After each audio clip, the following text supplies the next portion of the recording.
They called him crazy when he mixed honey with oil and said it could save soldiers. Military officers laughed at his stupid trick. But when German forces could not hear American trucks rolling through occupied France in 1944, everyone stopped laughing. This is how one Iowa farmer's simple idea helped win World War II. Before you watch full story, comment below from which country are you watching. Don't forget to subscribe for more amazing stories. The morning sun rose slowly over the flat plains of Iowa on June 4, 1944. Golden light spread across endless fields of corn and wheat. In a small barn near the town of Harland, a man stood among wooden boxes filled with buzzing bees. His name was John Winslow Carson. He was 36 years old, a farmer, and a beekeeper. He wore old work clothes covered in dust and sweat. His hands were rough from years of hard work. Around him, thousands of bees flew in and out of their hives, creating a constant humming sound. John held a glass jar filled with thick, golden honey. He dipped a spoon into it and watched the honey slowly drip back into the jar. The honey glowed in the morning light like liquid gold. "Sweetest thing in the world," he said quietly to himself. But there is nothing sweet about this war. Far above him, he heard the sound of airplane engines. American B-17 bombers flew across the sky, heading east toward Europe, toward the war. John looked up and watched them disappear into the clouds. He did not wave. There was nobody to wave to anymore. His younger brother Mark had left for the war last winter. John had not received a letter from him in many weeks. The war felt like it was happening in another world, a world that had taken away every young man and left only farmers like John behind.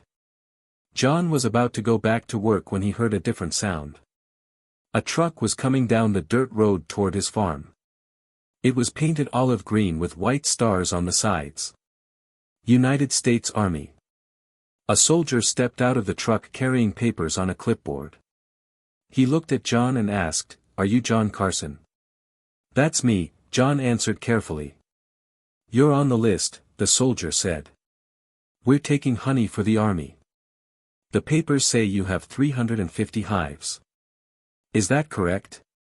"Yes, that's right," John said. "But do you really need honey over there in the war?" The soldier's face was serious. "Sir, we need everything. Especially things that last a long time and don't go bad." As the truck backed up to his barn to load the honey, John felt strange. He felt proud that he could help, but also helpless. He was not sending guns or bullets to help soldiers. Just jars of honey. Nobody ever won a war with bee spit, he said quietly to himself. But he was wrong. Very wrong. In just 72 hours, one of his ideas involving that honey would help save American soldiers in France. People called him a fool and a nobody. They said he was just a farmer. But his trick with honey would help change the war. John Winslow Carson was born in 1908 in Iowa. His father owned 160 acres of farmland. When his father died, John received the farm, an old barn, some broken tractors, and a few beehives sitting under an apple tree. Most farmers ignored bees. They grew corn and wheat and soybeans. But John saw something different. He saw that bees could make money. By 1935, he had more than 200 beehives. That meant about 12 million bees working for him. Every year, his bees made 3,000 pounds of honey. He was one of the best beekeepers in all of Iowa. Then everything changed. On December 7, 1941, Japan attacked Pearl Harbor. America entered World War II. Suddenly, every man, every tool, every farm, every resource was needed for the war. John watched his neighbors' sons leave to become soldiers. Then his own brother Mark joined the army. Some men chose to go. Others were forced to go through the draft. John wanted to fight too. But he had badly hurt his knee in a farming accident years before. When the army doctors examined him, they wrote 4F on his papers. That meant he was unfit for military service. He could not be a soldier. That letter, F, haunted John every day. While other men fought and died on beaches and in jungles, John was told to stay home. The government said he should grow food. They gave him orders to produce sugar beets, corn, and soybeans. But it was his bees that would matter most. During the war, sugar became very hard to get. Before the war, Americans used about 100 pounds of sugar per person each year. In 1942, the government allowed only 26 pounds per person per year. All the extra sugar was needed for the war. Sugar was used to preserve food and even to make explosives. Without sugar, people turned to honey. So did the military. Honey was perfect for war. It never went bad. It did not need to be kept cold. It could be packed into small containers. Soldiers could carry it easily. It gave them energy. And scientists discovered that honey killed bacteria, so it could be used on wounds. The United States Army started looking for beekeepers who could supply large amounts of honey. John's name appeared on a Department of Agriculture list in 1943. He was registered as a honey producer with extra supply available. One day, John received a letter in the mail. The government offered him a small contract. They wanted 700 pounds of honey delivered to a processing center in Des Moines, Iowa. The honey would be put into cans, labeled Army issue, and shipped to wherever American soldiers were fighting. At first, John did not think much about it. He loaded jars into trucks, filled out government forms, and went back to taking care of his bees. But behind the scenes, something else was happening. The military was not just using honey as food. Engineers and doctors were quietly testing honey in new ways. They discovered honey could be used in bandages for wounds because it killed bacteria. Honey could be spread on metal to prevent rust. Mixed with beeswax, it could create waterproof seals. It could even be used to quiet the squeaking sounds that metal parts made. John had no idea about any of this. To him, the war still felt far away. Letters from his brother Mark came less often. Food ration books got thinner. The sky filled with the sounds of military planes flying overhead. And still, his bees kept working. By the end of 1943, John had expanded his operation to 350 hives. That meant over 20 million bees under his care, making enough honey to fill a small railroad car. Yet John remained convinced that he was sitting on the sidelines of the war. He did not know that his quiet work in the middle of America would soon collide with one of the most daring military operations of World War II. All it would take was one moment, one idea, and a trick so simple that nobody thought it could possibly work. By spring of 1944, John was producing more honey than any farmer in his county. Nearly 4,000 pounds every season. But while honey flowed from his hives, his frustration grew thicker with every shipment he sent out. The government never told him where the honey went. No thank you letters. No reports. No proof that it was helping anyone. He would load barrels of honey into army trucks. Soldiers with gloves would sign papers and drive away. That was all. Feels like I am throwing it into the ocean, he told a friend at church. I cannot even be sure it is reaching any soldiers. His neighbors did not make things easier. You still playing with bee juice? One man asked him. We are trying to win a war here, John. Another neighbor said quietly, I heard the army is going to give you a medal made of honeycomb. John pretended to laugh, but the words hurt. He had lost 2 close friends to the war. His brother's last letter was dated December. Now it was April. Every night, John sat alone, holding that last letter, reading it again and again. Mark had written, we are cold, wet, sometimes hungry, but we keep moving. Always moving. If you can send anything, send warmth. That one line burned into John's mind. Send warmth. So John started looking at honey in a different way. It was not just food. Honey was thick and slow-burning. It gave energy that lasted. It was waterproof. It was sticky. It lasted a long time. It could coat things, preserve things, hold things together. John remembered how his grandfather used to polish his boots with a mixture of beeswax and oil. He remembered a neighbor who once used honey to plug a leak in a car radiator. What if honey could do more than feed people? What if it could help in other ways? One evening, John was trying to fix a squeaky door hinge on his barn. The hinge was old and rusty. It made a terrible screeching sound every time the door moved. John dipped a rag into a mixture of old honey and linseed oil. He rubbed it into the rusty joint. The squeal stopped instantly. The door moved in complete silence. John stood there, staring at the door. An idea began to form in his mind. The next morning, a truck arrived early from the Des Moines Supply Depot. It was the same as always. Same uniform, same clipboard. But this time, the corporal in charge looked exhausted and upset. "Last night we lost 6 trucks in Normandy," he said, not even realizing he had mentioned the location. "Lost?" John asked. "What do you mean?" "Machine noise. The smell of diesel oil. The Germans heard them coming from miles away.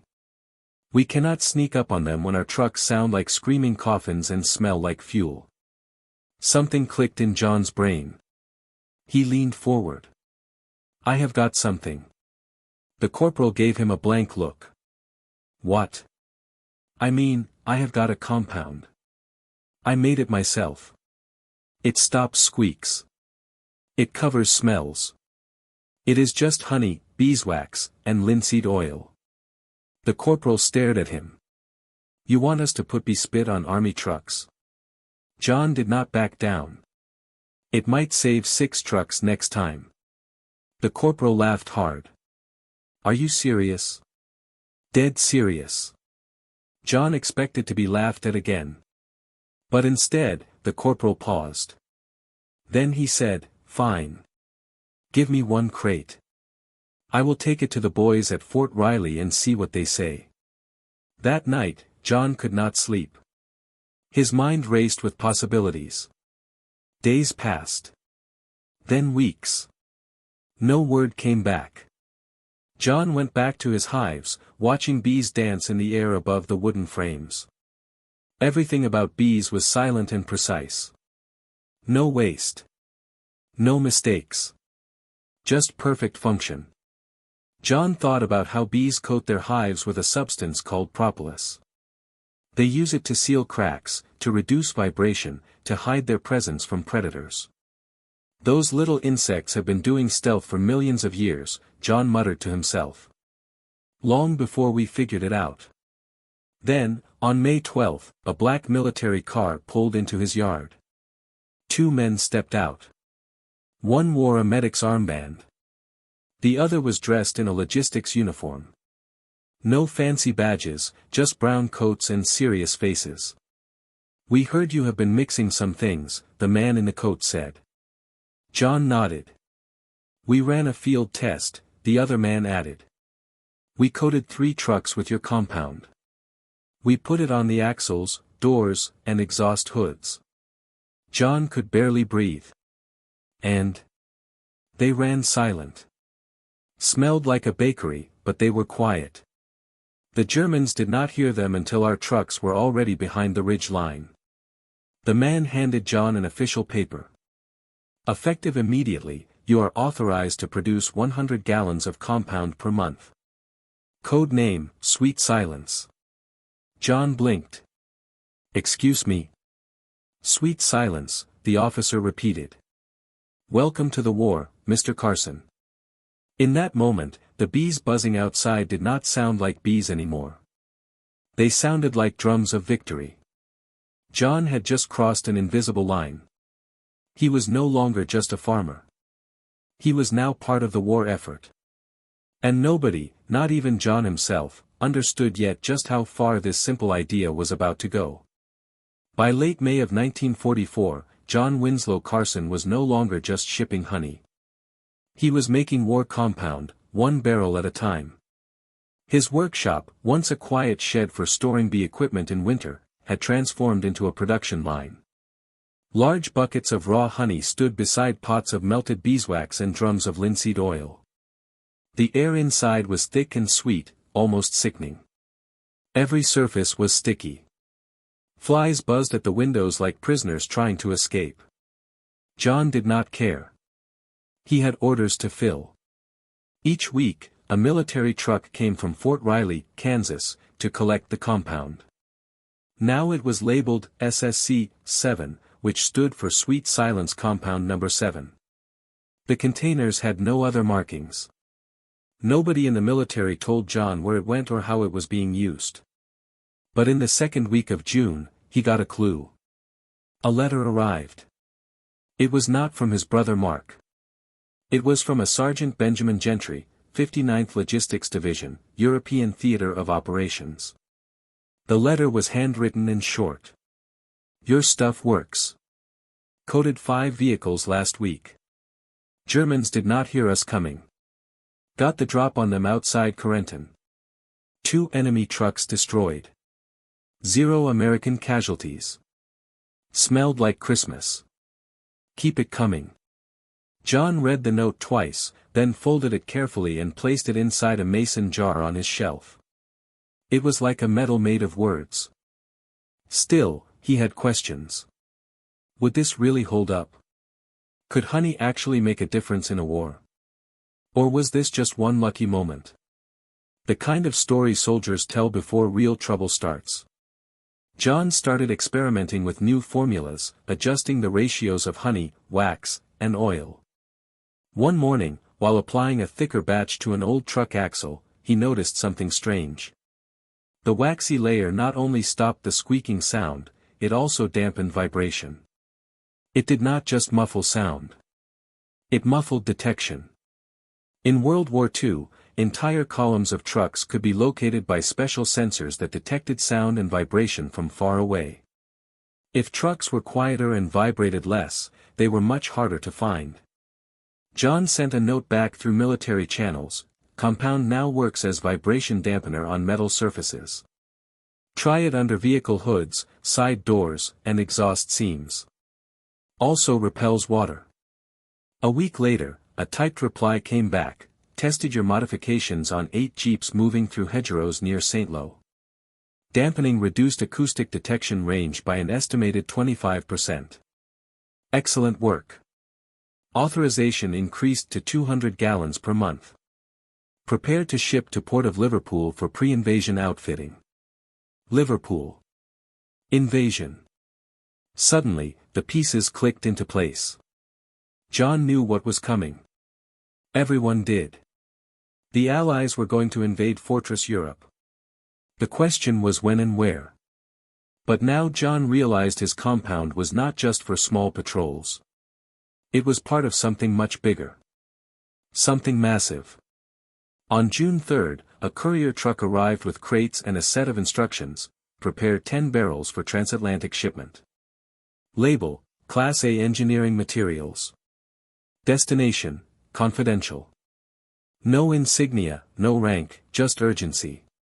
That night, as John sealed the last barrel, he paused and looked out over the darkened fields.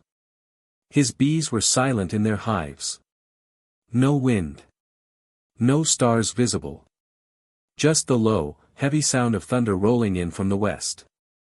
Not a storm. Something heavier.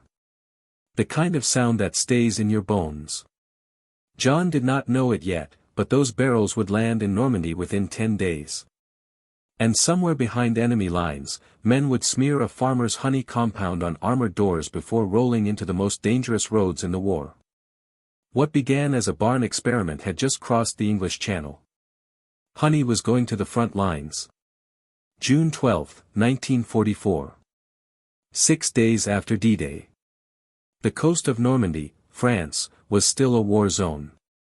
American, British, and Canadian troops had stormed the beaches on June 6. Thousands had died. Thousands more were wounded. But the Allies had established a foothold in Nazi-occupied Europe. Now came the hard part, pushing inland. In the chaos of the French countryside, convoys of American trucks rumbled down bomb-damaged roads under cover of darkness. The hedgerows were thick. German soldiers were still dug in everywhere. Ambushes came fast and without warning. But something was different this time. According to Captain Lawrence Mendel, 3rd Armored Division, a group of modified trucks had moved silently through an area near St. Mireglès. Scouts had called it a kill zone. German forces were known to be listening and waiting. But the trucks passed through undetected. "We were ghosts," Captain Mendel would later write in his report. "They expected the sound of engines and rattling metal. Instead, we gave them silence and the smell of molasses. That silence had a name, Sweet Silence Compound Number 7. A sticky, dark coating applied to axles, door hinges, and exhaust valves. Field mechanics started calling it bee grease. Infantry soldiers called it ghost syrup. But whatever the nickname, it worked." Back in Iowa, John Winslow Carson had no idea what was happening across the ocean. He just kept producing compound. Kept melting wax. Kept stirring honey and oil. His hands were blistered from hot wax. His arms ached from hauling heavy barrels. But he did not stop. Then, on June 22, a military courier arrived at his farm with something unusual, a manila envelope with no markings. Inside was a photograph. It was black and white, grainy, and torn along one edge. But it showed what mattered. An American convoy of 6 trucks parked safely behind hedgerows near Corentin. One soldier was crouched beside a wheel, holding a brush and a tin of dark substance. Written in pencil on the back of the photo, "Your stuff. It saved us." That photograph hit John harder than any letter ever could. It meant his work, his bees, his barn, his sweat, was no longer just local farm labor. It was now part of the machinery of liberation. By July, the United States Army's Logistics Command authorized the expansion of Sweet Silence production. Over 400 gallons per week were being shipped overseas. British and Canadian forces began requesting the compound for their own nighttime operations in Cannes and beyond. And still, the secret held. The Germans noticed fewer sounds. Fewer mechanical signatures gave away Allied positions. German officers blamed terrain, wind, weather conditions. They did not know that a farmer in Iowa, a man who once could not even get respect at the local feed store, had invented a stealth technology using nothing but honey, wax, and oil. Then came the first real test. On the night of July 29, Allied intelligence intercepted a German plan. Enemy forces were going to shell a key American resupply route near St. Lo. At least 3 divisions of American soldiers were depending on those supply trucks. If the convoy was hit, entire frontline positions would be forced to retreat. A decision was made. Deploy a full convoy, 84 trucks, all coated in Sweet Silence compound. The mechanics had only 6 hours to apply the compound. They worked with brushes, mops, even their bare hands. The mixture was thick and pungent, clinging to every joint and seemed like sap from a wounded tree. At 2 a.m., the convoy began to move. No headlights. No loud engine revving. No squealing brakes. Just rolling shadows moving through the mist. German scouts did not hear them. German mortars did not fire. And by 6 a.m., the entire supply run had been completed without a single loss. Not one truck hit. Not one soldier wounded.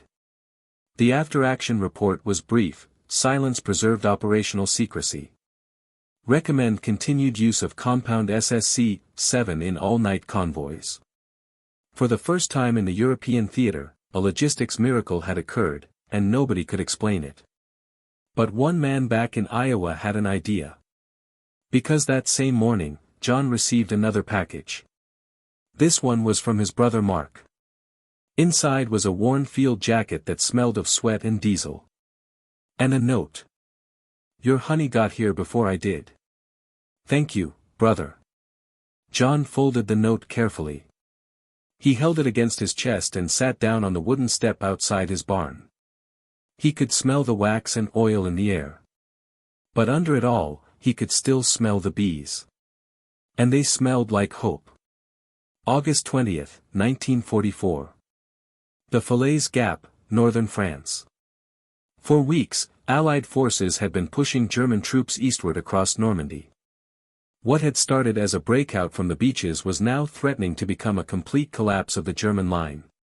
Nearly 50,000 German soldiers were trapped between two converging Allied armies. If they could be sealed in, the German defensive line in France would fall apart. If they escaped, the war in Europe would drag on for many more months. The gap was just a narrow corridor of broken farmland and muddy roads, only about 20 kilometers wide. It became a battlefield of desperation. American General Omar Bradley needed supplies to move faster than the enemy could react. Fuel. Ammunition. Food. Radios.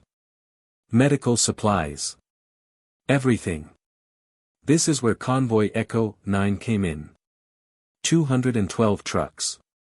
38 jeeps. 12 half-tracks. All loaded to capacity. All scheduled to cross into the Falaise region under cover of night, using unpaved farm roads, narrow bridges, and paths surrounded by trees thick enough to swallow moonlight. At 7 p.m., just before sunset, the motor pool commander made a decision that would have seemed insane in any other war. Apply the Carson compound. Full coverage.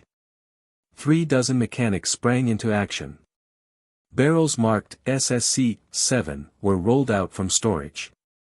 The honey-based compound, sticky, heavy, and dark gold in color, was brushed onto door hinges, axle joints, hood seals, and tailgate locks. The air smelled like burnt sugar mixed with linseed smoke.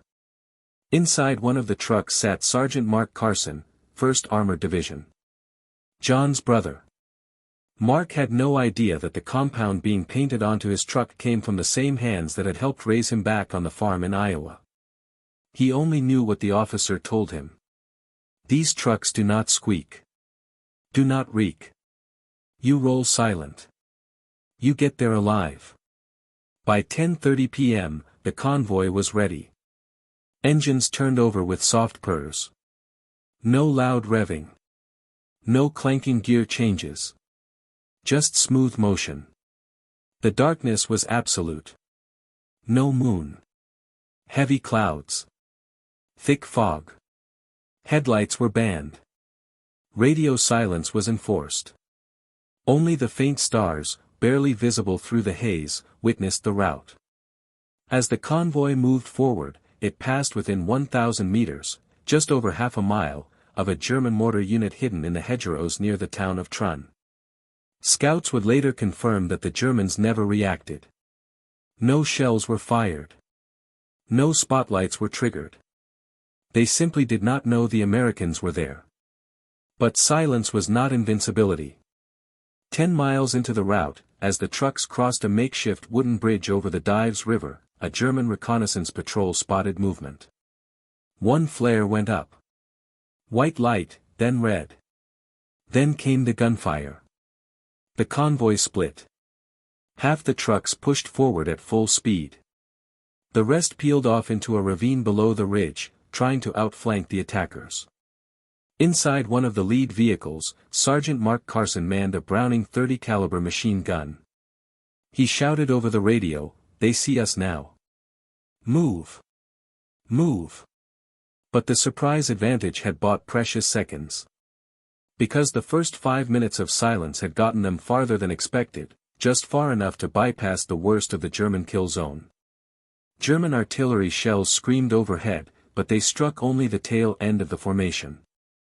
3 trucks were hit. 8 men were wounded. But none were killed. The rest, 198 vehicles, made it through. Over 100 tons of ammunition. 5,000 gallons of fuel. 2 entire field hospitals packed in crates. All delivered safely.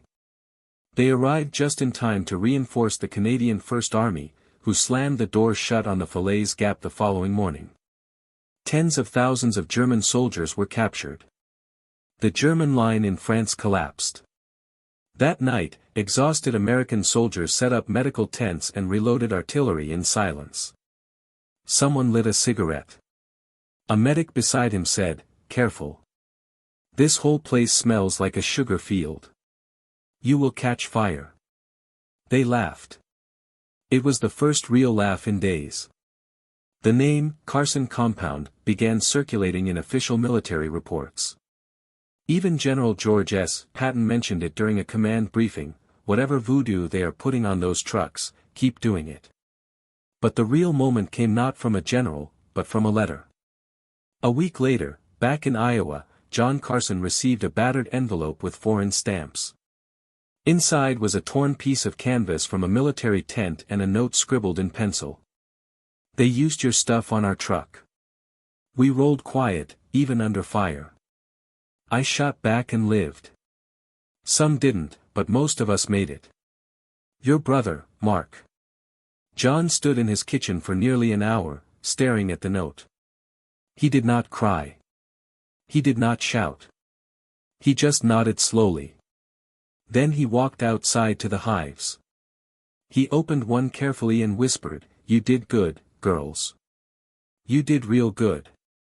It was all he could say. The bees kept working. Unaware. Unbothered.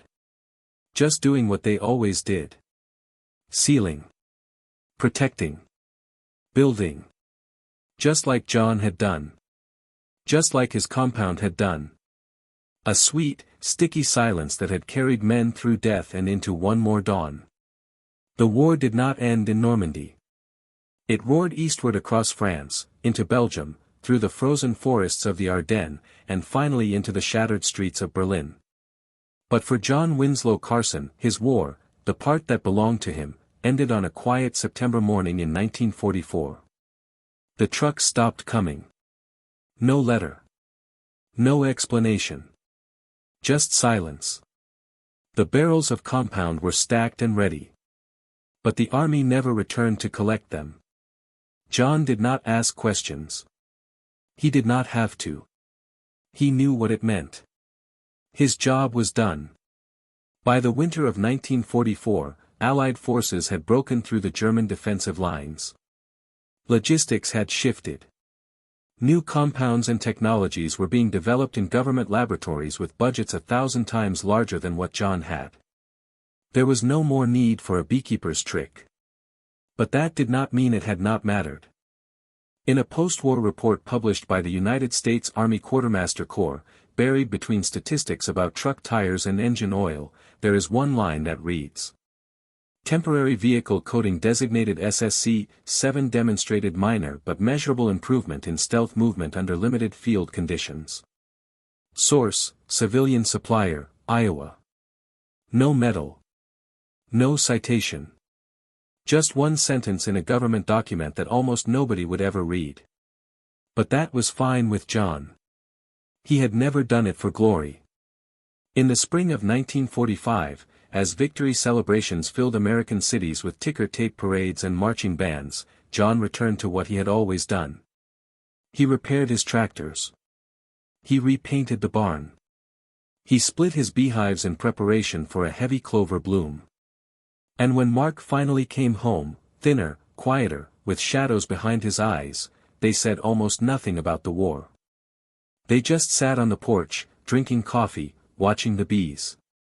Mark said once, after a long silence, "I heard they tested your stuff on Navy ships too."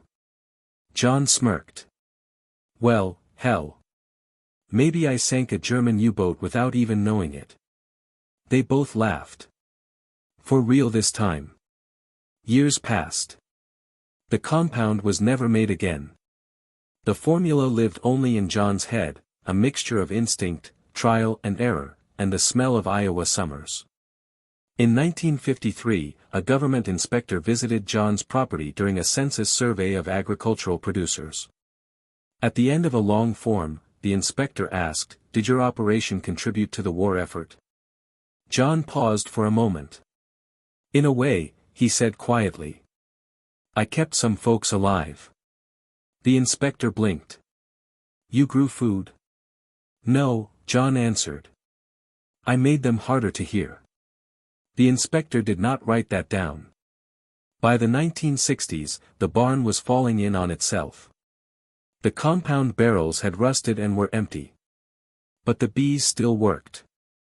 Their hum was unchanged. Their methods were still perfect. They needed no thank you. And neither did John. John Winslow Carson passed away in 1971 at the age of 63. His obituary ran 4 lines in the Harlan County Register. John W. Carson, lifelong farmer and beekeeper, died Sunday at home. Survived by his brother Mark. Known locally for his honey. No mention of Normandy. No mention of trucks. No mention of the war. But on his property, beneath a rusted gate, a child decades later would find a strange metal box with a cracked jar inside. Inside the jar was a folded note, stiff with age. It read, "Sweet silence. Remember us." And maybe that is enough. Because sometimes the smallest contribution in the biggest war does not need to be remembered by the world. It just needs to be remembered by the men it saved.